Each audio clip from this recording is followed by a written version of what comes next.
ओम नारायण नारायण नारायण नारायण। सब मित्रों को राम राम। सबका स्वागत है दोस्तों, कैसे हैं आप सब। तो दोस्तों अभी 2-3 दिन पहले ही मैंने नेटफ्लिक्स पर धूमधाम नाम की फिल्म देखी। यामी गौतम और प्रतीक गांधी ये दोनों फिल्म में मुख्य भूमिका में हैं। आदित्य धार ने इस फिल्म की कहानी लिखी है और साथ में ही वे इसके को प्रोड्यूसर भी है। 14 फरवरी को इस फिल्म को नेटफ्लिक्स पर रिलीज किया गया है। एक रोमांटिक एक्शन कॉमेडी है। मात्र 1.25 घंटे की ये फिल्म है। इस पूरी फिल्म को देखने के बाद में सबसे पहला प्रश्न जो मन में आया, सबसे पहली बात जो मन में है वो यही कि भाई आदित्य धर को ऐसी क्या आवश्यकता आन पड़ी थी कि उन्हें ऐसी कहानी लिखनी पड़ी, ऊपर से फिल्म को बना भी डाला। क्या बनाते समय कहीं पर भी उन्हें नहीं लगा कि भाई ये क्या कचरा बनाया जा रहा है, और ऊपर से उसको रिलीज भी कर दिया। पहले फिल्म के टाइटल्स में शुरुआत में जब आदित्य धर मैंने नाम पढ़ा तो मुझे लगा कि यार होगी शायद कोई ट्रेडिशनल पॉइंट ऑफ व्यू से बनी हुई रोमांटिक कॉमेडी वगैरह ऐसा कुछ।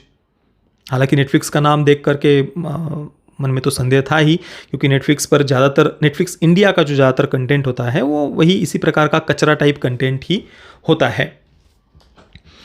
परंतु फिर भी थोड़ा सा मन में संदेह को साइड में रख करके मैंने देखना शुरू किया, और शुरुआत में ही अंदाज़ा आ गया 5-10 मिनट में कि आगे इस कहानी को कहाँ लेकर के जाने वाले हैं। अब थोड़ा सा अगर मैं कहानी के बारे में आपको बताऊं तो अरेंज मैरिज से फिल्म की शुरुआत होती है। वीर और कोयल दोनों हैं, प्रतीक गांधी और यामी गौतम का पात्र। वीर का जो पात्र है बिल्कुल सीधा साधा लड़का है, काम से काम रखने वाला, संस्कारी परिवार से है, बोला वाला उसको बिल्कुल दिखाया था। हालांकि थोड़ा ढीला पुला शुरुआत में वो उसको दिखा रहे हैं। दूसरी तरफ है यामी गौतम का पात्र कोयल का।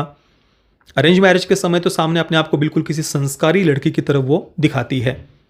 फिर विवाह के बाद में पता चलता है कि भाई उसकी लाइफस्टाइल तो बिल्कुल कुछ अलग ही थी। झूठ उसने बोला था अरेंज मैरिज के समय।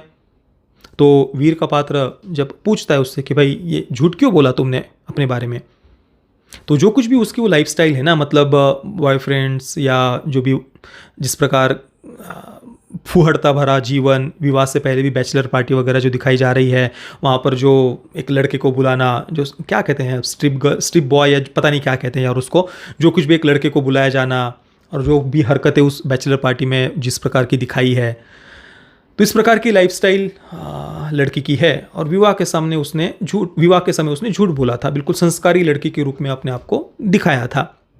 और फिर जब पूछा जाता है कि झूठ क्यों बोला, तो इसके जस्टिफिकेशन में वो लंबा चौड़ा भाषण देती है, वही छाती कूटती है पेट्रियार्की के नाम से। वही जो फेमिनिस्ट जो टिपिकल सी बातें करते हैं, लड़कियों को दबा कर रखा जाता है, पितृसत्तात्मक समाज, कभी खुलकर जीने नहीं दिया जाता, बाहर भी जाते हैं तो ऐसा होता है वैसा होता है वगैरह वगैरह, जो कुछ भी लंबा चौड़ा भाषण उसके द्वारा दिया जाता है। हालांकि वो जो कुछ भी पूरा जो मोनोलॉग या जो भाषण था, मुझे कम से कम वो बिल्कुल भी सेंसिबल नहीं लगा। अब अगर छाती कूटनी हो तो भाई लड़के इससे ज़्यादा छाती कूट सकते हैं, और उनके पास में इससे सैकड़ों गुना ज़्यादा पॉइंट्स है। आप देख लीजिए, परिवार में लड़की से भी ज़्यादा लड़कों पर बंधन अधिक होते हैं, लड़कों पर प्रेशर अधिक होता है। हाँ, वो एलिट सोसाइटी, वोक्स, लिबरल्स वगैरह, शायद उनके परिवार, उनकी सोसाइटी, उनकी लाइफस्टाइल अलग होती होगी। जैसे कि हमने देखा है कि कई सारे बॉलीवुड के जो बड़े बड़े एक्टर्स वगैरह हैं, अपने आप को बड़ा राजा महाराजा वगैरह जो मानते हैं इंडस्ट्री का, उनके तो इंटरव्यू वगैरह हमने देखे हुए हैं कि वो अपने लड़के को क्या वो कैसानोवा टाइप बनाना चाहते हैं, वो प्ले बॉय टाइप, इतनी लड़कियों को घुमाए वगैरह, इस प्रकार की बातें हमने देखी है। तो ये होता होगा एलिट सोसाइटी में, ये बातें नॉर्मल। पर जिन परिवारों के नाम से ये लोग छाती कूटते हैं ना, ट्रेडिशनल फैमिलीज़ के नाम से, पारंपरिक परिवारों के नाम से, उन परिवारों में जितना मैंने देखा है लड़कों के ऊपर उल्टा ज़्यादा बंधन होते हैं। लड़के से भी अगर कोई गलती होती है, उसे कोई व्यसन वगैरह लगता है या ऐसा कुछ करके वो घर पर आता है ना, तो अच्छी खासी धुलाई उसकी होती है। हाँ, अच्छी खासी पिटाई होती है। एक बार लड़की की गलती हो तो उस पर हाथ नहीं उठाया जाएगा शायद, परंतु लड़के को तो अच्छी तरीके से उसकी ठुकाई होगी, अच्छी तरीके से पीटा जाएगा उसको। और भविष्य को लेकर के भी लड़कों के ऊपर दबाव ज़्यादा होता है, प्रेशर ज़्यादा होता है, क्योंकि लड़का ये नहीं कह सकता कि उसको इंडिपेंडेंट होना है ना, उसको अपना भविष्य सिक्योर करना होता है, उसको आजीविका का कोई ना कोई साधन ढूंढना होता है, चाहे वो जॉब हो, बिजनेस हो, जो कुछ भी हो, क्योंकि अपनी पत्नी को, अपने बच्चों को एक सुखी, स्वस्थ और सम्मानित जीवन उसे देना होता है। वो ये नहीं कह सकता कि भाई मुझे इंडिपेंडेंट होना है, मैं जा रहा हूँ परिवार छोड़ करके, ना, उसको जिम्मेदारी लेनी ही पड़ेगी। ये मतलब ये आजकल कहते हैं ना कि भाई ड्रीम्स को फॉलो नहीं करने दिया, मेरा तो डांस करने का ड्रीम था, सिंगर बनने का ड्रीम था। ड्रीम क्या होता है? परिवार में जो 9 to 5 जॉब करता है एक पुरुष, वो कि ड्रीम फॉलो कर रहा होता है, या कहीं पर कोई ठेला लगाता है वो ड्रीम फॉलो कर रहा होता है, कोई कंस्ट्रक्शन साइट पर काम करता है वो ड्रीम फॉलो कर रहा होता है, कोई प्लम्बर होता है वो ड्रीम फॉलो कर रहा होता है, कोई इलेक्ट्रिशियन होता है वो ड्रीम फॉलो कर रहा होता है क्या? आजीविका का साधन होता है वो जो काम किए जाते हैं ताकि परिवार का भरण पोषण किया जा सके। ये लोग कहते हैं ना कि नहीं, लड़कियों को ड्रीम नहीं फॉलो करने दिया जाता। ड्रीम क्या होता है भाई? परिवार में जो जॉब की जाती है ना, वो भरण पोषण के लिए की जाती है, आजीविका के साधन के लिए की जाती है। ड्रीम फॉलो, एक पुरुष को तो अपनी जिम्मेदारी, अपना कर्तव्य पूरा करना ही पड़ता है। एक लड़की ये कह सकती है कि भाई मैं क्यों पढ़ाई लिखाई पर ध्यान दूं, मैं क्यों चिंता करूं, मेरा पति है ना वो देख लेगा, जो कि मैं इसको गलत नहीं मानता। मैंने बहुत सारे ये बातें सुनी भी हुई है, लड़कियों के ही मुंह से ये बातें सुनी हुई है, और वो मैं गलत भी नहीं मानता, क्योंकि पुरुष का कर्तव्य है कि वो अपनी पत्नी का, बच्चों का भरण पोषण करे। परंतु पुरुष अपनी जिम्मेदारियों से भाग नहीं सकता, उस पर उल्टा ज़्यादा दबाव होते हैं, उस पर भी संस्कारी बने रहने के, संस्कारों के, चरित्रवान होने के उतने ही बंधन लड़कों के ऊपर भी होते हैं। और परिवार के बाद भी, जो मैंने इंडिपेंडेंट होने की, ड्रीम्स वगैरह की बात की, नहीं, लड़के नहीं कह सकते, वो परिवार छोड़ करके नहीं भाग सकते, उन्हें कर्तव्य पूरा ही करना पड़ता है। और इतना सब कुछ होने के बाद भी पुरुषों को कभी भी वो एप्रिसिएशन या उनकी वो सिंपैथी भी नहीं मिलती, भले ही वो कितना भी उनको प्रॉब्लम्स फेस करना पड़े, भले ही पत्नी कितना भी टॉर्चर करे, शारीरिक रूप से करे या मानसिक रूप से मेंटल टॉर्चर करे, पति को कितना भी प्रॉब्लम्स वो झेलता रहे, उसको समाज से सिंपैथी नहीं मिलेगी। हाँ, मरने के बाद शायद समाज सिंपैथी दे, परंतु जीते जी तो समाज सिंपैथी नहीं देगा। और इसी कारण से विवाहित स्त्रियों से विवाहित पुरुषों की आत्महत्या करने की संख्या 2 गुना से भी ज़्यादा है। हाँ, हर वर्ष महिलाओं से ज़्यादा विवाहित पुरुष 2 गुना अधिक आत्महत्या करते हैं। और इतना सब होने के बाद भी कोई कानून उनके तरफ से नहीं है, सब कुछ पुरुषों के विरुद्ध ही आपको देखने को मिलेगा। ना न्याय व्यवस्था में उनकी कुछ ठीक से सुनवाई होगी, सब उनको समाज में भी गलत तरीके से ही देखेंगे। और लड़की हो तो उसको तुरंत सिंपैथी भी मिल जाएगी, केस वगैरह वो तो बहुत दूर की बात है, पहले से ही समाज की सिंपैथी भी मिल जाएगी। कई सारे लड़कों का जीवन बर्बाद होते हुए हमने देखा है, क्योंकि उन पर झूठे आरोप लगा दिए गए। कि लड़की के द्वारा झूठे आरोप लगाने के बाद देखा ना हमने कितने लड़कों का जीवन बर्बाद हुआ है। उनको तो फेम मिल जाता है, मीडिया में अटेंशन मिल जाता है, उस लड़के का तो जीवन बर्बाद हो जाता है ना, उसका परिवार का जीवन बर्बाद हो जाता है ना, उसका पूरा फ्यूचर, भविष्य बर्बाद हो जाता है ना। लड़की को तो फेम मिल जाता है। छाती कूटने के लिए तो पुरुषों के पास में इससे ज़्यादा बहुत सारी बातें हैं। भारत दुनिया में तीसरा देश है जहां पर पत्नियां सबसे ज़्यादा पति को मारती है। कला और साहित्य के क्षेत्र में भी अगर हम देखें तो पुरुष का जो बलिदान है ना, उस पर कहीं पर कविताएं लिखी गई हो, नाट्य लिखे गए हो, फिल्में लिखी गई हो, साहित्य लिखा गया हो, ये तो हमें देखने को नहीं मिलता। मातृत्व के ऊपर तो भर भर कर कहानियाँ, कविताएं, पुस्तक, फिल्में, साहित्य, नाट्य सब कुछ देखने को मिल जाएगा।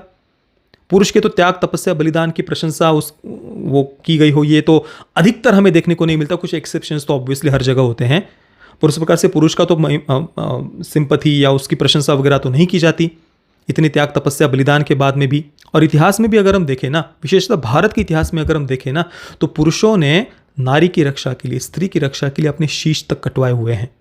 युद्ध भूमि में तो पुरुष ही हमेशा से जाते रहे हैं, परंतु विशेषतः भारत के इतिहास में अगर हम देखें ना, स्त्री की रक्षा के लिए, नारी की रक्षा के लिए पुरुषों ने अपने शीश तक कटवाए हुए हैं। ये इतना महान हमारा इतिहास है।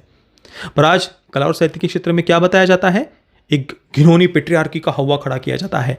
हजारों वर्षों से यहाँ पर महिलाओं के साथ में फ्रॉड होते आया है। क्यों? क्योंकि उन्हें ड्रीम्स को फॉलो नहीं करने दिया है। वाह वाह वाह वाह वाह। भाई बोलने के लिए इतना है ना, पुरुषों के बारे में अगर बोलना हो तो कितना कुछ बोल सकते हैं। अगर हम और कुछ दशक पहले जाए तो उस समय के जिस प्रकार के काम होते थे, बड़ी बड़ी मिलों में, कारखानों में, भट्टियों में, खदानों में जिस प्रकार के काम होते थे, जितने हार्ड वर्क होता था, बड़ी बड़ी मिलों में जिस प्रकार से उन तपती हुई भट्टियों के सामने पुरुष जो मेहनत करता है, प्लम्बिंग का काम, इलेक्ट्रिशियन का काम, कारपेंटर का काम, कंस्ट्रक्शन साइट पर जो मेहनत, वहाँ पर स्त्रियाँ भी होती है। परंतु उसको हम कोई ये नहीं कह सकते कि वो बहुत कुछ आइडियल सिचुएशन है ना, उसको आइडियल सिचुएशन नहीं कहा जा सकता, क्योंकि स्त्री है, उसका बच्चा है, बच्चे के भविष्य की, उसके सेफ्टी की भी तो चिंता होती है ना। उसको कोई हम आइडियल सिचुएशन नहीं कह सकते।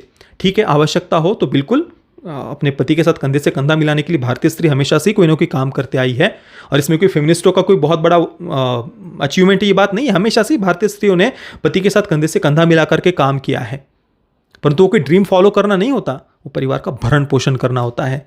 ये ड्रीम्स वगैरह के चोचले कुछ एलिट्स की नौटंकी है केवल। एक सामान्य पुरुष, एक सामान्य गरीब मध्यम वर्गीय परिवार जाकर के देखेंगे तो उन्हें अपने भविष्य की एक स्वस्थ, सुखी, स्वस्थ, सम्मानित जीवन जीने के लिए एक आजीविका की आवश्यकता होती है। तो पुरुषों ने जो शारीरिक श्रम के जो काम है वो तो हमेशा से पुरुषों ने किए हैं, तो कहाँ से पेट्रियार्कल समाज आपको देखने को मिल गया? देखिए, बोलने के लिए बहुत सारी बातें हैं, तो वो पूरा जो भाषण था यामी गौतम के पात्र का, वहीं पर हम इरिटेट हो जाते हैं कि भाई ये सब क्या बात है, क्या दिमाग में डाला जा रहा है आने वाली जनरेशन के। और ये हमारी बच्चियों को, युवतियों को ये जो छाती कूटना सिखा रहे हैं परिवार के नाम से, माता पिता के नाम से, इससे क्या ये अचीव कर लेंगे? और अगर इस फिल्म के मेकर्स का ये उद्देश्य था कि इस पर वो कुछ तंज कस रहे हैं, कटाक्ष कर रहे हैं यामी गौतम के पात्र को लेकर के, ऐसी मानसिकता पर, तो वैसा भी मुझे नहीं लगा भाई कम से कम कि वो कोयल के पात्र के द्वारा कुछ फेमिनिस्टों पर कटाक्ष कर रहे हो, ऐसा कहीं से भी नहीं लगता। आगे वो दिखा रहे हैं कि वीर का जो पात्र है प्रतीक गांधी का, शुरुआत में जो उसको ढीला पुला सीधा साधा जो दिखाया है, बाद में जाकर के वो अच्छी खासी फाइट भी करता है विलन के साथ में। जब अपनी पत्नी को धोखे में वो देखता है तो वहाँ पर वो अच्छा खासा विलन की पिटाई भी कर रहा है, और तब जाकर के यामी गौतम का जो पात्र है वो उसके प्रति बिल्कुल आकर्षित हो जाती है, फिर उसके मन में प्रेम जगता है, ऐसा दिखाया है। पर फिर भी मुझे ओवरऑल ये जो जिस प्रकार की वो बातें थी, वो कहीं पे पर भी नहीं लगता कि फेमिनिस्टों पर वो कोई इसके माध्यम से कटाक्ष कर रहे कि देखो कैसी बातें अपने आप को जस्टिफाई करने के लिए फेमिनिस्ट कहते हैं, ऐसा तो कहीं से भी फिल्म इंप्रेशन दर्शकों पर नहीं डालती है। और एक सीधा साधा संस्कारी लड़का, उसे क्या इस प्रकार की फुहड़ता भरी लाइफस्टाइल जीने वाली लड़की झूठ बोलकर उसके साथ विवाह करे, क्या इस बात को जस्टिफाई करने के लिए फिल्म बनाई है? मतलब देखने से तो यही लगता है ना कि शायद इसी बात को जस्टिफाई करना चाहते होंगे कोई फुहड़ता भरी लाइफस्टाइल जीने वाली लड़की झूठ बोलकर एक संस्कारी लड़के से विवाह कर रही है, और बाद में विवाह के बाद में पेट्रियार्की के नाम से छाती कूटकर अपने आप को जस्टिफाई भी कर रही है और इस बात को हमें एक्सेप्ट कर लेना चाहिए।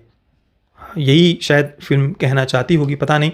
हालांकि ये सब भी अगर हम छोड़ देना, चलो फिल्म क्या कहती है, क्या डायलॉग है वगैरह सब छोड़ दो, जस्ट कहानी कैसी है, कैरेक्टर डेवलपमेंट कैसी है, क्या फिल्म हमें एंगेज रख पाती है या नहीं ना भाई। बिल्कुल इतनी घटिया कहानी और इतनी सारी इलॉजिकल बातें हैं ना, गिनवाने लग जाएंगे तो पूरी की पूरी फिल्म ही इलॉजिकल है। सारे के सारे सीन्स में उनमें कोई सेंस ही नहीं बनता, बिल्कुल बिना सर पैर की बातें। जो पुलिस ऑफिसर शुरुआत में होटल के कमरे में आकर के जिस प्रकार की पूछताछ करे, कौन सा पुलिस ऑफिसर इस प्रकार से पूछताछ करता है भाई? क्या सेंस था उस बात का? ऐसे तो बहुत सारी बातें बताई जा सकती जिनका कोई सेंस, कोई सर पैर ही नहीं है। चलो कहानी इलॉजिकल है वो भी छोड़ दो, प्रेजेंटेशन किस प्रकार का है, डायरेक्शन किस प्रकार का है, तो वहाँ पर भी महा घटिया फिल्म है भाई। इतना घटिया डायरेक्शन, कहीं पर भी दर्शकों को डायरेक्टर अपने साथ में जोड़ ही नहीं पाए। ऊपर से ये ज़बरदस्ती का जो कुछ भी छाती कूटी गई है, हर प्रकार से महा घटिया फिल्म, महा वाहियात फिल्म। मैं धूमधाम को दूंगा 0 आउट ऑफ 10 स्टार्स। मुझे तो कुछ भी पसंद नहीं आया भाई, किस बात के लिए 1 स्टार भी देना? कुछ तो फील हो अंदर, अच्छा कुछ भी मुझे नहीं अच्छा लगा भाई फिल्म में। बाकी पेरेंटल गाइडेंस की बात करें तो मैं तो परिवार के साथ में देखना सजेस्ट नहीं करूँगा। सेक्स न्यूडिटी वगैरह नहीं है, परंतु स्ट्रॉन्ग लैंग्वेज वगैरह फिल्म में है। बाकी जिन मित्रों ने गलती से इस फिल्म को देखा है, आपका अनुभव कैसा रहा मुझे अपने नीचे कमेंट में अवश्य बताना। वीडियो देखने के लिए आप सभी मित्रों का बहुत बहुत धन्यवाद। जय श्री राम, वंदे मातरम।